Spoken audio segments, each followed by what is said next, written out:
Ya, hoy día vamos a hacer una revisión a lo que es la norma E030, ¿ya? Que es modificación de la norma E030 de diseño sismoresistente. Entonces, para empezar,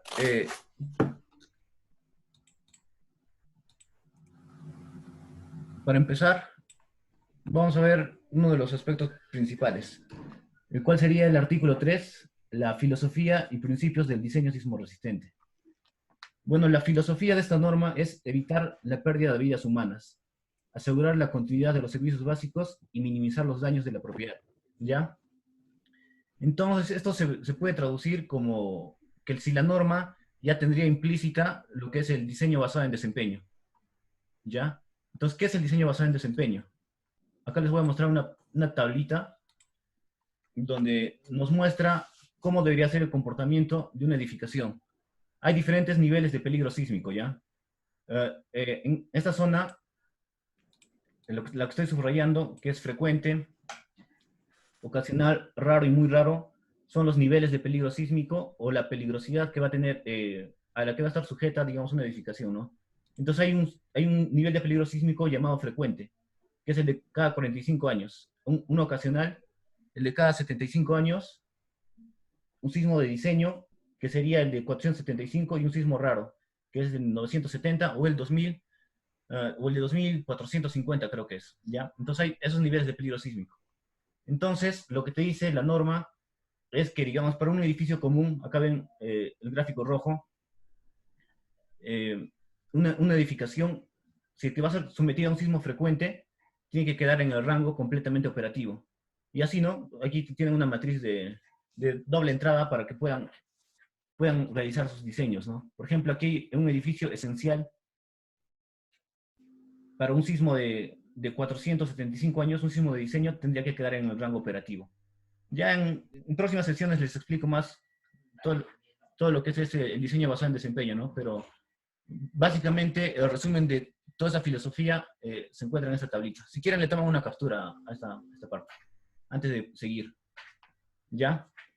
Entonces, ahorita ya entendemos en qué consiste la filosofía de diseño, que ya tiene implícita la norma, ¿no? En- y que ahorita les voy a explicar cómo se va a usar. Entonces, el otro parámetro importante, vamos a ver, vamos a ir a las diapos de donde yo estudiaba.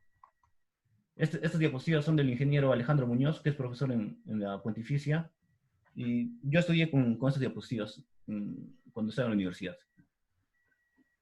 Entonces aquí tenemos la filosofía que ya les mencioné hace un momento, ¿no? Y hay la concepción estructural. Esta presentación la hicieron en el 2017, justo cuando estaban cambiando la norma.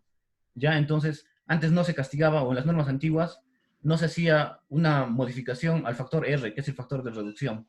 Por eso acá se ve un gráfico que, digamos, ese pata de verde representa el sismo, y esto es la regularidad de la estructura, ¿no?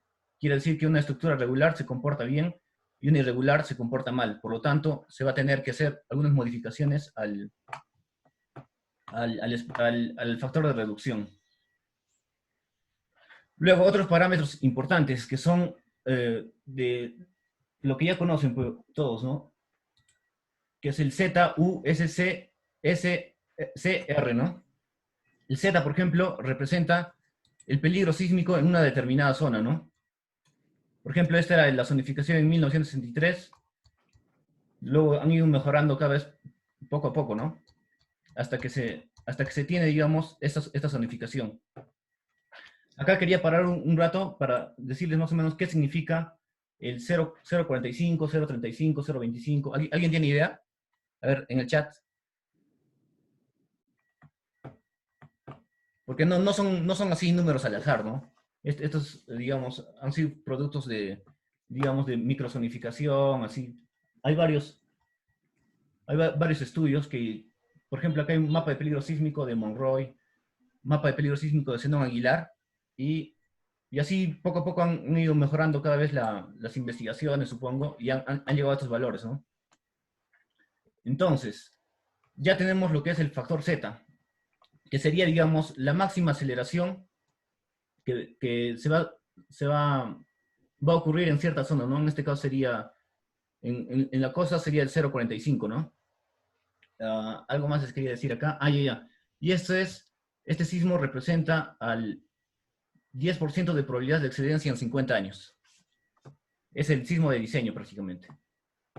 Ya. Entonces, digamos, todos o la mayoría ya conoce este gráfico, ¿verdad? Este gráfico. A ver por el chat. Por el chat del Zoom.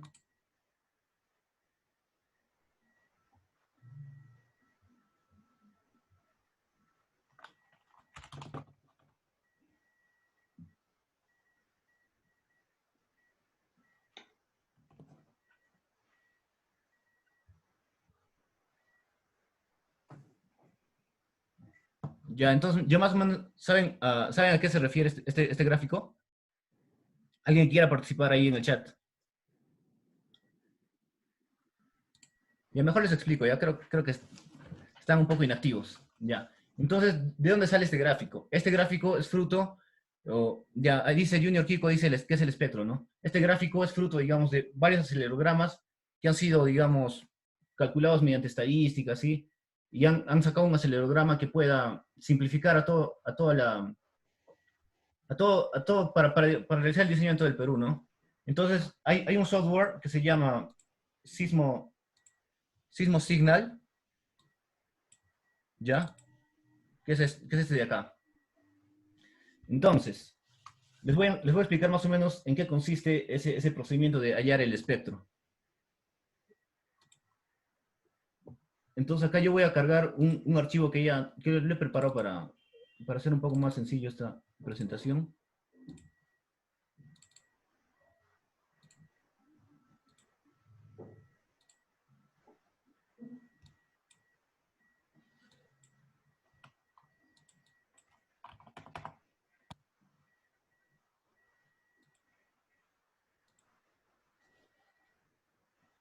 Ya, por ejemplo, este es un acelerograma, ¿ya?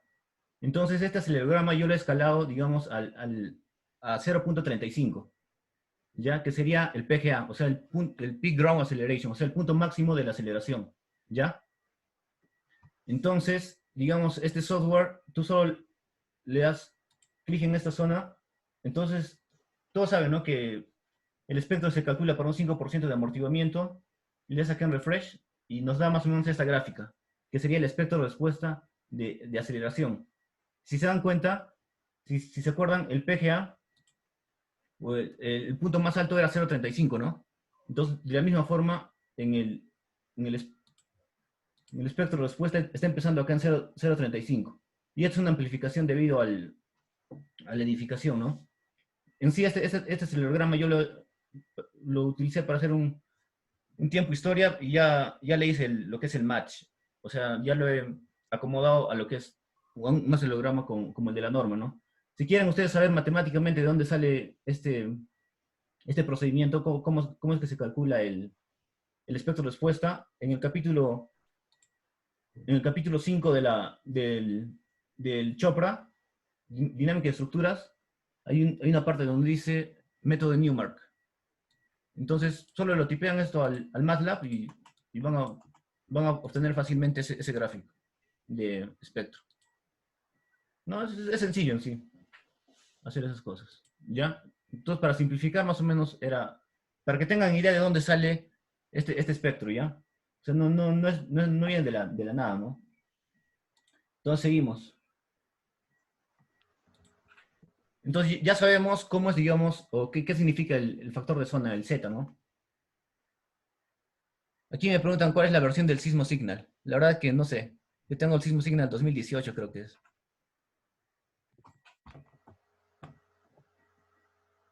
Ya, entonces, luego tenemos lo que es el valor S, ¿no? Los valores que nos importan es el Z, el U, el S y el R. Lo que es el valor S, digamos, es la aceleración medida en suelo firme, en sí. Por ejemplo, si se dan cuenta, aquí hay unos valores. El suelo firme es el S1, ¿ya? Pero si es que ustedes van a necesitar, digamos, o si es que su diseño va a estar en roca, se va a reducir ese valor S, o al peligro sísmico lo va a reducir por 0.8, que es esa gráfica que está acá.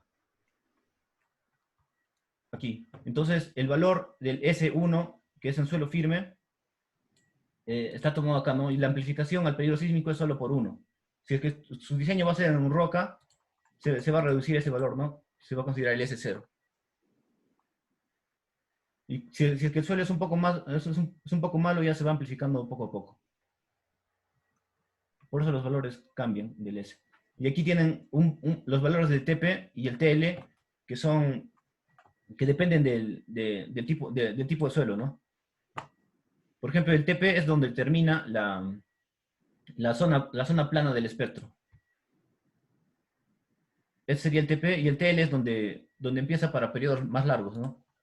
Eso lo han cambiado en el 2017, cuando recién incorporaron lo que es la norma de diseño de aisladores, porque ahí tienen que tener en cuenta bastante lo que es el espectro de desplazamiento, que es esta gráfica, ¿no?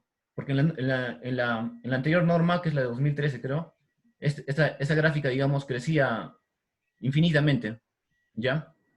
Entonces, cuando hacían diseños de aisladores, el desplazamiento de cálculo, digamos, imaginen que esta gráfica crece linealmente. Entonces, para estructuras de periodo 3, ya hay una gran diferencia entre el desplazamiento, digamos, real, que sería este espectro de desplazamiento, y una gráfica que va a crecer linealmente, ¿no? El desplazamiento va a haber una diferencia ya enorme en esta zona, digamos. Sobre toda esta diferencia. O sea, en la norma antigua, esto crecía linealmente, aproximadamente. Y ahora en esta norma recién han cambiado con ese factor que es el TL. Entonces, eso es más que todo para el diseño de aisladores sísmicos. En esa zona era. Borrar, borrar. ¿Ya?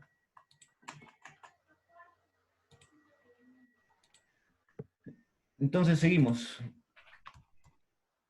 Ya, aquí, ya lo que les dije, ¿no? El Z, digamos, es el S, digamos, es el peligro sísmico medido en roca firme, ¿no? En suelo firme.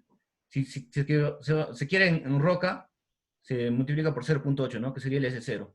Y el C significa la amplificación dinámica debido a la estructura. Que eso, lo que en la norma usualmente lo consideran 2.5, ese es el valor de C. Entonces, esto se tiene que leer, digamos, acá, el Z por 0.8, que es en roca, Z por S, que es la amplificación del suelo, o el S, que es el medido en roca firme, y el ZSC, que sería lo que es ya la amplificación debido al tipo de estructura, a la estructura, ¿no? Entonces, estos valores, justo esto es lo que les acabo de explicar hace un momento. Ya, otra cosa importante. Acá nos dice las categorías, categoría de uso, factor de uso. ¿Ya? Bueno, muchas personas no saben de dónde viene, digamos, este 1.5, o dicen, no, ya, ¿qué categoría es? Es categoría A. Ya de frente le meten 1.5. O, por ejemplo, hay que revisar la norma, y estaríamos en esta zona, ¿no?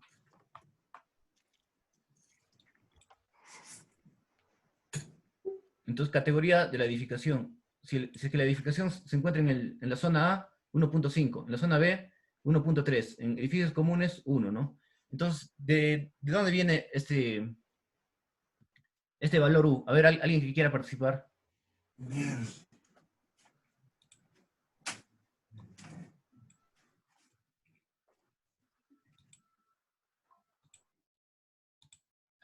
Voy a leer el chat del Zoom.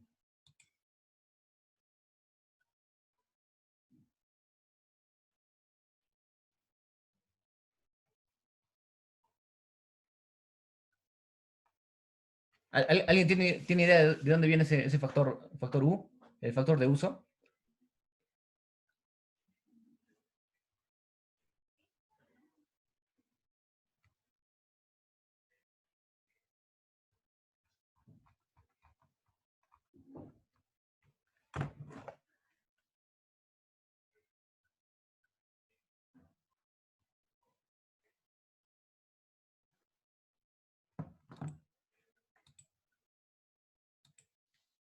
Ah, ya creo que nadie quiere participar. O no se me escucha.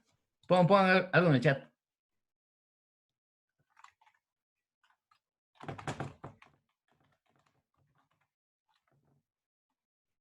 Ya, ya. Sí se escucha, dice. Ya entonces, este factor U, digamos, justo acá tengo otro matcat para mostrarles.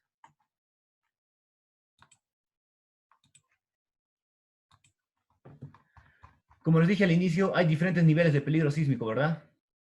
Lo que es un sismo de servicio, que sería un... Para que se recuerden que les mostré esta tablita, un sismo frecuente, que sería el de servicio, un ocasional, raro y muy raro, ¿ya? Entonces hay un sismo de servicio que sería el que es el 50% de probabilidad de excelencia en un periodo de 50 años, el cual corresponde a un periodo de retorno de 75 años, ¿ya? Entonces hay un sismo de diseño que es el 10% de probabilidad de excedencia en 50 años, y un sismo máximo que se considera el 2% o el 5% de probabilidad de excedencia en 50 años. Entonces hay una formulita, digamos, para hacer esos cálculos, ¿no? Que tenemos acá. Por ejemplo, el sismo de diseño, acá ponemos la probabilidad de excedencia 10 años, vida útil 50 años, la aceleración de diseño que en la norma lo considera 0.35 para Arequipa, y el periodo de retorno, digamos, es de 475, ¿ya? Luego se tiene el sismo de servicio, que es el 50% en 50 años, ¿no? Que es un periodo de retorno de 75 años aproximadamente. Estos sismos son del FEMA, es para diseño basado en desempeño ya esa parte. Y el último, el sismo máximo, que se calcula determinísticamente, que es 1.5 veces el sismo de diseño, ¿ya? Que corresponde a un periodo de retorno de 2450, creo. Porque es el de 2%, es el 2% en 50 años. 2475, ¿ya? Entonces, a eso tiene que ver, ¿dónde está? A eso se refiere esta parte del factor de uso. ¿Qué quiere decir? Que, digamos, una edificación común o una vivienda, tú estás diseñando con un factor de uso de 1, ¿verdad? Entonces, este uso 1 significa que estás diseñando con el sismo de diseño, que sería el de 10% en 50 años, o un sismo de un periodo de retorno de 475 años, ¿ya? Un sismo después, los otros tipos de edificación, que es la edificación importante, que es 1.3, entonces esa edificación tú la estás diseñando para un sismo un poco mayor, que es el de 5% de probabilidad de excedencia en 50 años, de 975, ¿no? Mira, si se dan cuenta del factor, sale 1.33, ¿ya? Y el sismo máximo, o un hospital que es 1.5 veces, se calcula, o estás diseñándolo para un sismo de 2.475 años de periodo de retorno. Básicamente, en eso se resume esta zona del factor de uso. Entonces, eso es bastante importante, ¿no? O varias personas solo consideran el valor y no saben de dónde sale, ¿no? Entonces, ya les estoy explicando más o menos de dónde vienen esos valores, que representa al periodo de retorno prácticamente de las estructuras. ¿A qué nivel de diseño sísmico o a qué nivel de peligro sísmico estás diseñando cada estructura? Ya, seguimos.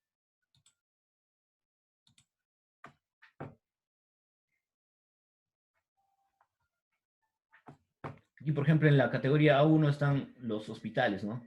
Que en la norma peruana a cierta categoría de hospitales también les obliga a usar aislamiento sísmico, ¿no?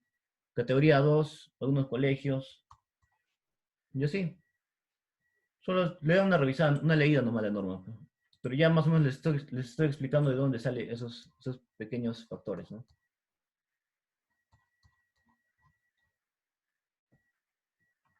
Aquí está, digamos, lo del nivel de daño en esa presentación. ¿De dónde salen esos valores? Dice, ¿no? 1.3, 1.5. Por ejemplo, para edificios aislados te dice que el U debe ser igual a 1. ¿Por qué? Porque todo el comportamiento inelástico se va a concentrar en esta zona. Entonces tu edificio no va a tener nada de daño, ¿no? Todo, digamos, todas las deformaciones, aceleraciones, todo van a ser absorbidas por los aisladores. Luego está lo de los sistemas estructurales. Estamos en la mitad ya, creo. Tenemos 22 minutos. Ya. Tenemos edificios con pórticos y edificios con muros. Entonces, los que ya llevaron concreto armado saben que hay edificios de aporticado, edificios de muros, ¿no? Que depende de una fuerza cortante, de una relación de fuerzas cortantes, ¿ya? Esto lo vamos a aplicarlo en la próxima sesión en el modelo que hicimos en, en ETAPS, ¿no? Entonces acá te dice, un edificio va a ser, digamos, estructura de pórticos si es que la fuerza cortante está de 80% o más, ¿no? En las columnas. Va a ser dual si la fuerza cortante está en las columnas está entre 30 y 80%, ¿no? Y va a ser de muros si es que la fuerza cortante de los muros está de 70 al 100%. Entonces acá hay otra pequeña matriz donde se pueden dar cuenta de esto. Que también esto creo que está en la de concreto armado. No me acuerdo. Y aquí había una restricción que era en sistema de muros de ductilidad limitada, ¿no? Que creo que te permitían usar solo hasta 8 niveles. Acá en Arequipa creo que no se usa mucho, pero en Lima era bastante su uso. Entonces, ese tipo de edificaciones solo puedes usarla hasta 8 niveles. ¿Qué más? Acá, categoría de sistema estructural y sistemas estructurales. Casi no hay cosas tan importantes.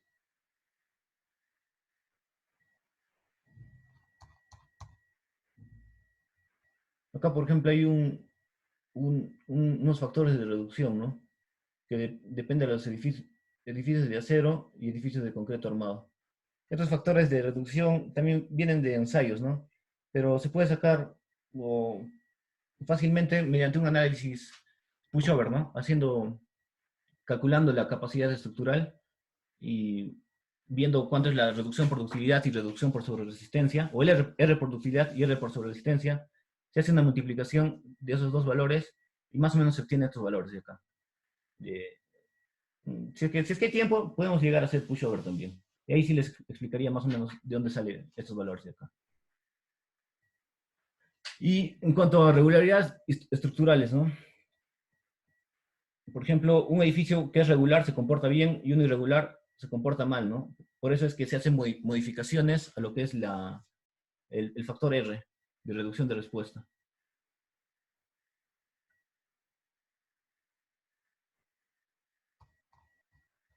Hay dos tipos de irregularidades. Uno es en planta y el otro es en altura. Entonces, esos cálculos, por ejemplo, hay irregularidad de piso blando.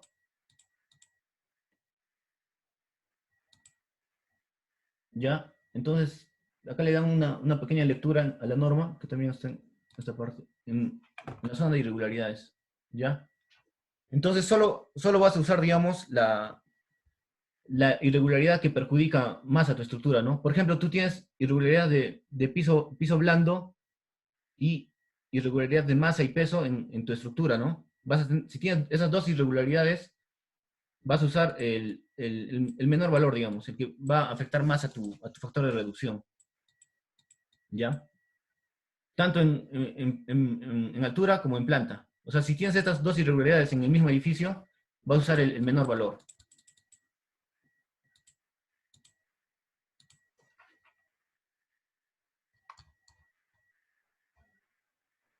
Por ejemplo, es un ejemplo bien esquemático, bien fácil de entender de cómo es el fenómeno del piso blando, ¿no? Que se hace con el cálculo de rigideces.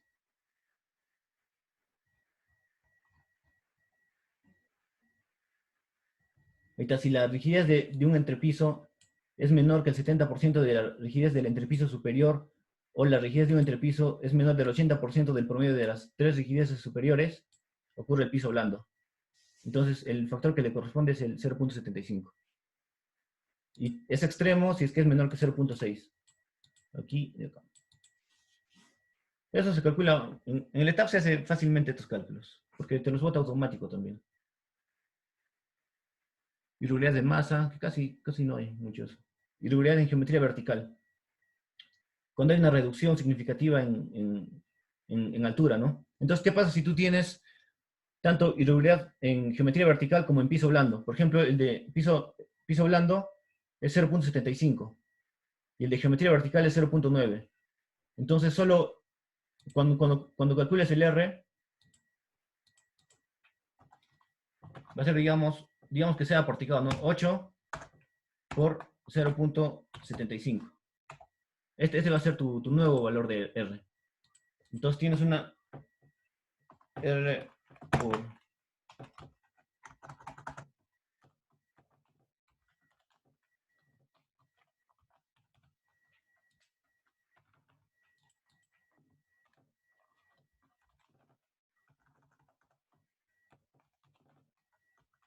Derivada por planta va a ser otro valor, ¿no?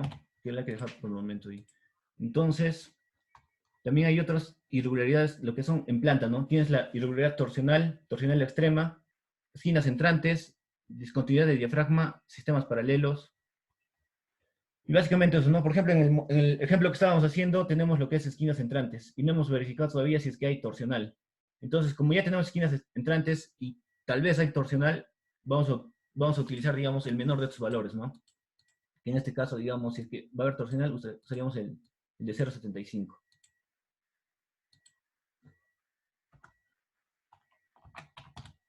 Entonces tu R, que al inicio, digamos, era de 8,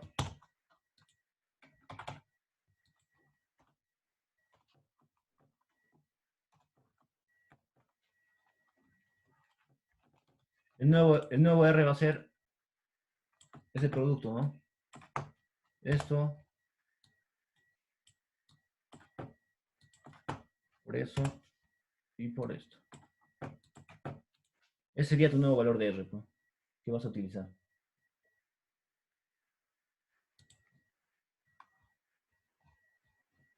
Bueno, acá ven fácilmente cómo se calcula esa irregularidad por esquinas entrantes.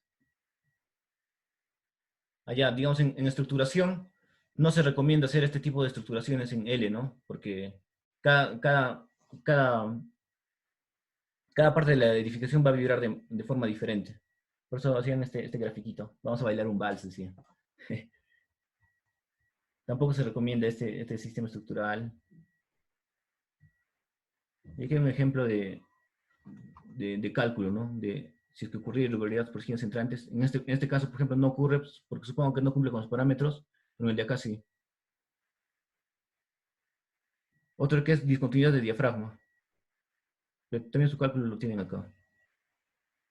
Y lo que es torsión, ¿no? Irregularidades por torsión. Que te dice que el promedio, la deriva máxima o el desplazamiento máximo sobre la altura de entrepiso, si es que es mayor a 1,3 veces el promedio sería de la máxima mínima, aquí tiene, ¿no? El promedio. La máxima más la mínima sobre 2. Si es que cumple estos valores, digamos, ocurre lo que es la irregularidad torsional. ¿Qué dice? Betsabe dice, ¿qué tablas de tabs utilizas para calcular la irregularidad por piso blando y torsional? Bueno, por piso blando hay mañana lo hacemos ya, pero hay una parte donde calculas automáticamente las derivas. Hay una parte también que te permite ver las rigideces de tu estructura. Entonces, lo que es piso blando lo calculas mediante rigideces, porque acá en la norma te dice piso blando. Si la rigidez lateral de un entrepiso es menor que 70% de la rigidez lateral del entrepiso superior, o es menor que el 80% del promedio de los tres niveles superiores, ocurre piso blando, ¿no? Entonces, hay tablas rápidas, digamos, en el ETABS que te dan de frente lo que son las rigideces, ¿no? de cada entrepiso. Y para torsional, mediante desplazamientos nomás, pues. Calculas los desplazamientos y luego calculas las derivas y aplicas la formulita, pues. Aplicas esta formulita de acá. Si es que cumple esto, tiene irregularidad torsional. Que también lo podemos verificar en la siguiente sesión, pues, en el edificio que hicimos.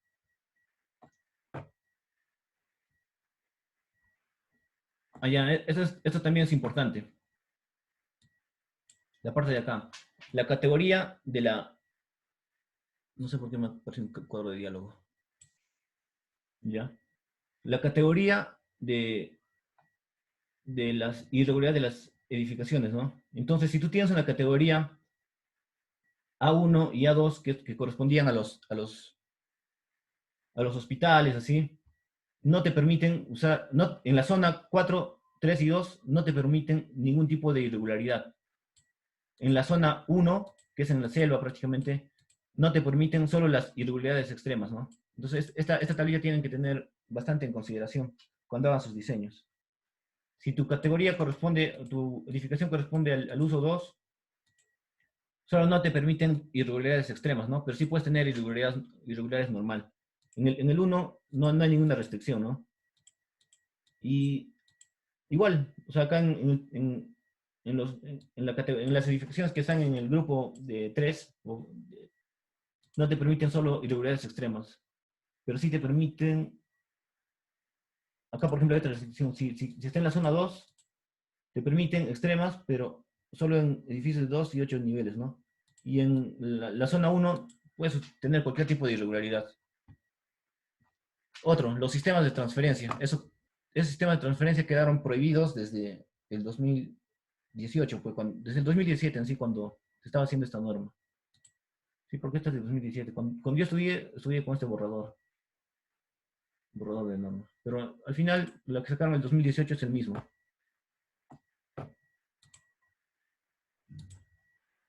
Entonces, ¿qué es una losa de transferencia? ¿Qué es un sistema de transferencia? Esto usualmente se usaba típicamente cuando tenías estacionamientos en los edificios, ¿ya? Usabas una losa y a partir de esta losa recién nacían los elementos estructurales. Por ejemplo, acá vemos cómo es una planta o cuáles son los elementos estructurales en el primer nivel, y aquí están los elementos estructurales a partir del segundo al séptimo nivel, ¿no? Y nos damos cuenta que aquí están haciendo muros, columnas, así, de la nada, ¿no? ¿Y cómo se hacía este sistema? Mediante el de losa de transferencia, ¿no? Que es una losa de transferencia. O sea, sobre cada una de estas vigas, que son bastante peraltadas, nacían muros, columnas, así que eran, digamos, que aportaban rigidez a la estructura, ¿no? Y ahora desde esta norma, la del 2018, ese tipo de estructuración ya ha sido prohibida. ¿Qué más? En esta parte... Ah, lo que les explicaba ayer, un poco.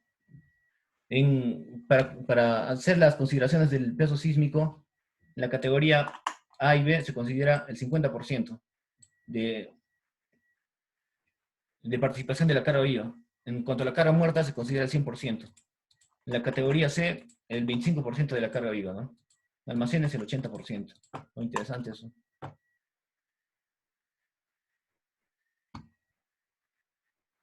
Y lo otro, ¿no? ¿Qué es un diafragma rígido acá? Por ejemplo, acá lo que hicimos, ¿no? Asignamos diafragmas rígidos en cada nivel. Solamente es que, como ya saben, una estructura se puede simplificar mediante un péndulo invertido, ¿no? Y este péndulo invertido tiene 3 grados de libertad, ¿no?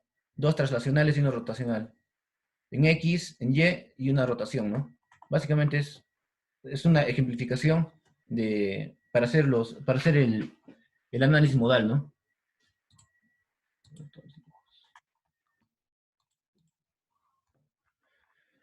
¿Y qué más? Y de eso sale ya la fuerza cortante, ¿no? Que sería el ZUSC sobre R. ¿Alguna duda, alguna pregunta por ahí? Aquí, por ejemplo, hay algunos cálculos rápidos para hallar el periodo de tu estructura, ¿no? Si tu estructura es aporticada, HN sobre 35.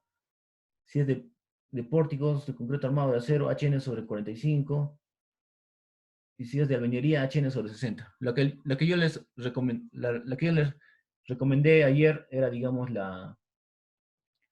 el número de pisos sobre 10, ¿no? Como era 7 pisos, 7 sobre 10, 0.7 más o menos.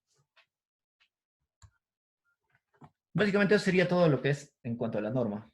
Es sencillo, ¿no?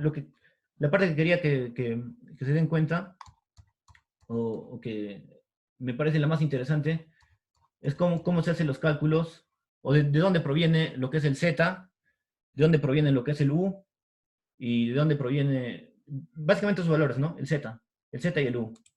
Ya saben que el Z, digamos, solo queda 3 minutos. El Z viene de una aceleración, ¿no? De un acelerograma, ¿ya? Y a este acelerograma lo convierten en un espectro de respuesta. Por ejemplo, el de la norma nos muestra periodo versus aceleración, que tenemos acá. Básicamente nos muestra... Me llamaron. Nos muestra este gráfico, ¿no? Y, y los valores de U, que serían solamente los de acá. Digamos, el valor de 1 es para un sismo de diseño, el valor de 1.3 va a ser para el sismo de 5% de probabilidad de excelencia en 50 años, que corresponde a un periodo de retorno de 975, y el valor de 1.5, que corresponde al sismo máximo, ¿no? Que corresponde al sismo de 2.475 años. Ya los que recién van a llevar antisísmica ya tienen con qué preguntarle a los profes, pues, porque muchos muchos también solo usan los valores a la mala, pues, del U. Bueno, y los que quieren saber cómo se hace el cálculo del espectro de respuesta, todas esas cosas, pueden leer lo que es el Chopra. Está bien explicado. En el Chopra está chévere todo. Hay vibración libre. Y en el capítulo 5 es donde está esa parte de lo que les mostré en el software. Este cálculo se hace mediante esta iteración de Newmark,